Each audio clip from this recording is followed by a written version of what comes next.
എല്ലാ പ്രിയ വിദ്യാർത്ഥികൾക്കും പുതിയ സ്വാഗതം. കേരള യൂണിവേഴ്സിറ്റി FAUGP ഒന്നാം സെമസ്റ്റർ ബിരുദ പരീക്ഷയും അതുപോലെ തന്നെ മൂന്നാം സെമസ്റ്റർ ബിരുദ പരീക്ഷയും നവംബർ 3 മുതൽ ആരംഭിക്കും. വിശദമായ അപ്ഡേറ്റ് നടക്കാം. ആദ്യമായി ടീച്ചറെ കാണുന്ന വിദ്യാർത്ഥികൾ തീർച്ചയായും മടിക്കേണ്ട, മറക്കണ്ട, സബ്സ്ക്രൈബ് ചെയ്ത് കൂടെ പറയാൻ പ്രത്യേകം ശ്രദ്ധിക്കുക. സബ്സ്ക്രൈബ് ചെയ്ത നോട്ടിഫിക്കേഷൻ ബെല്ലുകൾ ഓൾ ഓപ്ഷൻ എനേബിൾ ചെയ്യുക.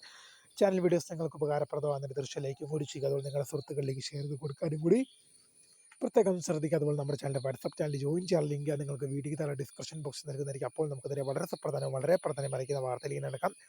കേരള യൂണിവേഴ്സിറ്റി FAUGP ഒന്നാം സെമസ്റ്റർ ബിരുദ പരീക്ഷയും അതുപോലെ തന്നെ FAUGP മൂന്നാം സെമസ്റ്റർ ബിരുദ പരീക്ഷയും നവംബർ മാസം 3 തീയതി മുതൽ ആരംഭിക്കും. കഴിഞ്ഞ ദിവസം ഉന്നത വിദ്യാഭ്യാസ മന്ത്രി ആർ ബിന്ദു സർവകലാശാലകൾക്ക് നിർദ്ദേശം നൽകിയിട്ടുണ്ട്.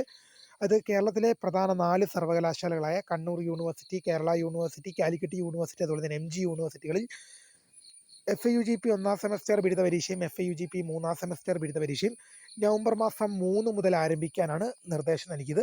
അതുകൊണ്ട് തന്നെ നവംബർ 3 മുതൽ തന്നെ എക്സാം പ്രതീക്ഷിക്കാം. ഇത് സർവകലാശാല പറഞ്ഞതല്ല, ഹയർ അതോറിറ്റി പറഞ്ഞാണ്. ഉന്നത വിദ്യാഭ്യാസ മന്ത്രി തന്നെ നേരിട്ട് പറഞ്ഞതാണ്. സർവകലാശാലകൾക്ക് നിർദ്ദേശം നൽകിയതാണ്. അതുകൊണ്ട് തന്നെ നവംബർ 3 മുതൽ എക്സാമുകൾ ആരംഭിക്കും എന്നുള്ളത് ഏതാണ്ട് ഒരു 95% ഉറപ്പ് തന്നെയാണ്. ഏതായാലും ഇക്കാര്യങ്ങൾ ശ്രദ്ധിച്ച് പഠിച്ചു മുന്നോട്ട് പോവുക. തീർച്ചയായും പുതിയ കാണുന്നവരെ my name is Kritha, founder of screen for the career and thanks for watching. By.